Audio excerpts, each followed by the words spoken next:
سلام شنوندگان عزیز، با توجهتان نشر نوبتی برنامه اطلاعاتی خبرهای روز مستقیما روی موج رادیو موجر. امروز جمعه 6 نوامبر 2020 سال است. خبرهای این ساعت را از تاجیکستان شروع می‌کنیم. شرکت هواپیمایی ایر روسیه از مقامات تاجیکستان برای تشکیل پروازهای چارتری در خط سیرهای دوشنبه مسکو و خوجند سورگوت اجازت گرفت. سفارت روسیه در تاجیکستان خبر می‌دهد که پروازها از دوشنبه به مسکو روزهای هفتم، 14، 21 و 28 نوامبر انجام داده خواهند شد. پروازهای چارتری در مسیر خوجند سورگوت باشد در حالت ترتیب دادن روی خط مسافران انجام داده می‌شود.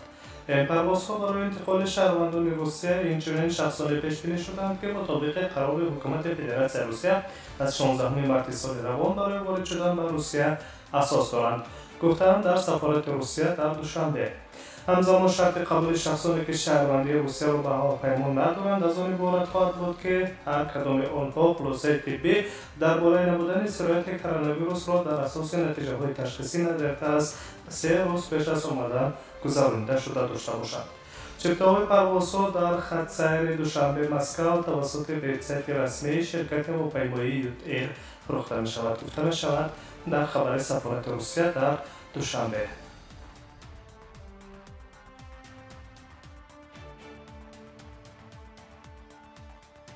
خبرهای تاجیکستان و جهان را مستقیما میشنوید. از دوشنبه برمیگردیم به مسکو. امروز 6 نوامبر روزی کنستیتوسیون جمهوری تاجیکستان است.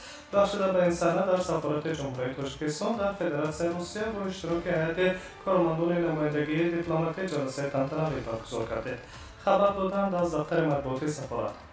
اشتراکچیان اوید اهمیت سرقانون و تکمیل روند مطابق سازی همه قانون‌ها در اساس پرینسیپ‌های دولت‌داری دموکراتی، حقوق بنیاد و یگانه در تاریخ دوران سوء استقلال سخن گفتند. قبول کنستیتوسیون را همچون بختنامه ملت مهم ارزیابی کردند. قید گردیده است که محض در مورد داخل‌داری کنستیتوسیون جمهوری کشف گردیده است که شهروندی تاجیکستان در خارج کشور تحت حمایت دولت قرار می‌گیرد. این و دیگر معیارها و حقوق‌هایی که انستیتوسیون‌های شهروندان محض در همین قانون اساسی جمهوری درج یافتند. سفیر تاجیکستان در روسیه محمد ستارov ضمن سخنرانی تاکید نمودند که محض کنستیتوسیون برای بنیاد دولت صاحب اختیاری دموکراتیک و حقوق بنیاد و دنیوی جامعه آزاد شهروندی زمینه مستحکم و فراهم بود. علاوه گردیده است در خبر دفتر مطبوعات سفارت تاجیکستان در روسیه. کنستیتوسیون جمهوری تاجیکستان که 6 نوامبر سال 1994 قبول شده است، آن اساسهای ساختار دموکراتی کشور را مستحکم نموده، ارزش عالی شخص، حقوق و آزادی‌های او را احترام نموده، زمینه تشکل ساختار حاکمیت و تأسیس انستیتوت‌های جامعه شهروندی را برابر فراهم می‌آورد.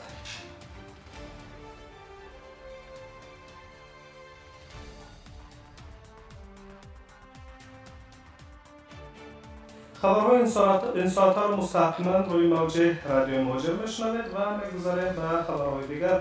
وزارت کارهای داخلی روسیه خبر میدهد که در مقایسه با ماه سپتامبر سال گذشته در سال 2020 مهاجران مهنتی در فدراسیون روسیه 22.5% کاهش یافتند.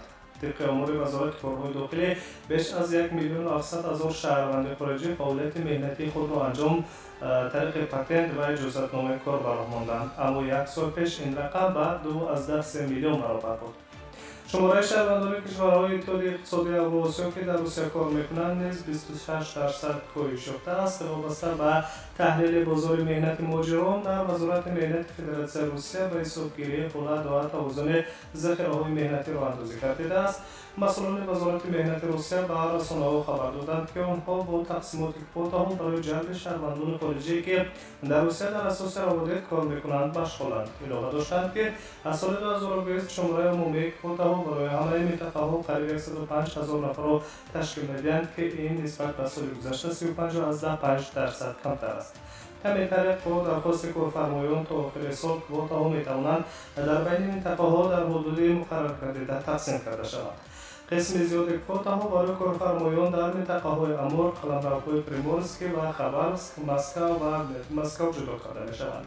گفتند در وزارت مهنت و شغل اهالی فدراسیون روسیه. در این میان معلوم است که شهرداری مسکو نقشه دارد که مهاجران را برای کار در بخش منزل جلب کند، اما این واقعیت نیست که چنین پیشنهاد طلبکاری کارجویان خارجی گردد. در این سال اکثر شهروندان خارجی برای کار در اساس روابط از چین، ویتنام، ترکیه، هندوستان و صربستان بیشتر به روسیه وارد گردیدند.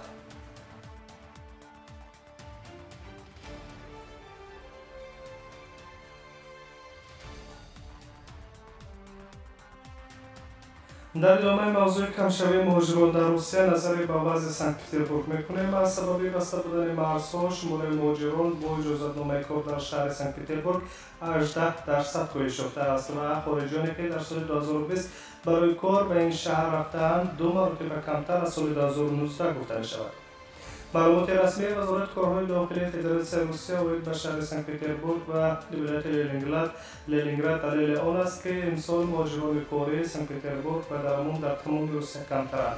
آمار مقامات حفظ حقوق پیش از همه شماره اجازتنامه‌های کاری ثبت شده را در بر می‌گیرد. همینطور از ماه ینور تا سپتامبر در تمام روسیه 45,000 اجازتنامه کار و 898,000 پتنت برای مهاجران ملتی داده شده است که یک سال پیش در همین دوره، یعنی از ماه ینور تا سپتامبر، متناسباً شماره اجازتنامه کار به 91,400 و شماره گیرندگان پتنت به 1.4 میلیون رسیده بود.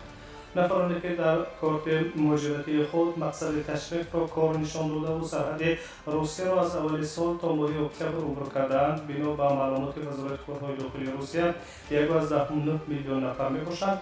سال گذشته در همین دوره شماره چنین افراد 4.3 میلیون نفر را در بر میگرفت. مهاجران ملتی از کشورهای آسیای مرکزی بیشتر برای کار وارد روسیه میشوند. مثلا شماره شهروندان ازبکستان برای کار به روسیه وارد شده 2 مرتبه، شهروندان تاجیکستان 2.2% و شهروندان قرقیزستان 2.4% کاهش یافته است. در شهر سنت پترزبورگ باشد شماره اجازتنامه‌های عملکننده خارجیان 18%، پتنت‌ها 15% کاهش یافتند. اگر تا اول ماه مارس بنا به معلومات مقامات کارهای داخلی در سنت پترزبورگ 57,000 اجازتنامه کار و 218,000 پتنت عمل می‌کرد، پس تا اول ماه اکتبر سال روان شماره اجازتنامه‌های کاری به 47,000 و شماره پتنت‌های مهاجران به 186,900 کم گردیدند. عموما شماره خارجیانی که برای کار به شهر سنت پترزبورگ وارد شده‌اند در دوام سال تقریباً 2 مرتبه کم گردیده است. تا کارشناسان یگانه راه حل نارسایی قوه کاری در روسیه را در گشوده شدن سرحدها می‌بینند، چون به گفته حامیان حقوق مهاجران اکثریت کلی ساکنان محلی دلخواه منطقه روسیه با معاش و طلبات‌های کاری که کارفرما برای مهاجر جاری می‌کند، ساکنان محلی عموما کار کردن نمی‌خواهند.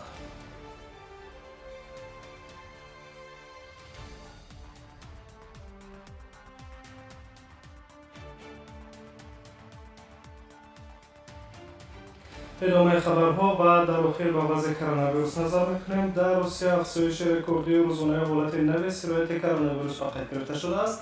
ستاد فوری ضد کرونا ویروس روسیه خبر میدهد که در یک شبانه روز گذشته 20,582 حالت سرایت آدمان از کرونا ویروس در 85 منطقه روسیه واقع گرفته شده است. شماره آدمانی که پس از برقرار شوی از بیمارخانه‌ها رخصت شده‌اند در یک شبانه روز 16,955 نفر گفته می‌شود و نفران فوت دیده در یک روز گذشته را از کرونا ویروس در تمام روسیه 378 بیمار در بر می‌گیرد. در مسکو شبانه روز گذشته 6,253 حالت داشتور کرده شده، 69 نفر فوت کرده و 3,783 بیمار از مؤسسه‌های طبابتی رخصت شده‌اند. در فدراسیون روسیه در 85 منطقه در مجموع 1,733,440 حالت سرایت کرونا ویروس واقع گرفته شده است. در طول تمام دوره 29,887 نفر بیمار فوت کردند. شماره عمومی سیادیوتگان 1,296,124 نفر گفته می‌شود و همچنان زیاده از 407 نفر طبابت را بر ضد کرونا ویروس در بیمارخانه‌های تمام منطقه‌های روسیه ادامه داده است. در ادامه موضوع گرفتاری به کرونا ویروس از روسیه به تاجیکستان برویم.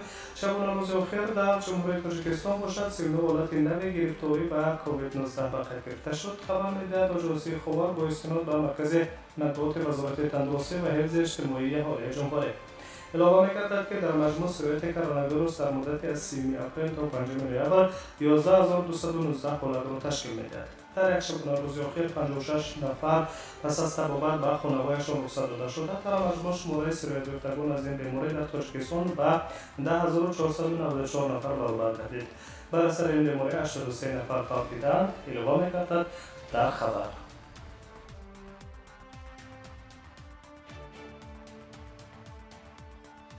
تحولات این ساعت تاجیکستان و جهان را مستقیما در روی موج رادیو موج شنیدید. سلامت باشید.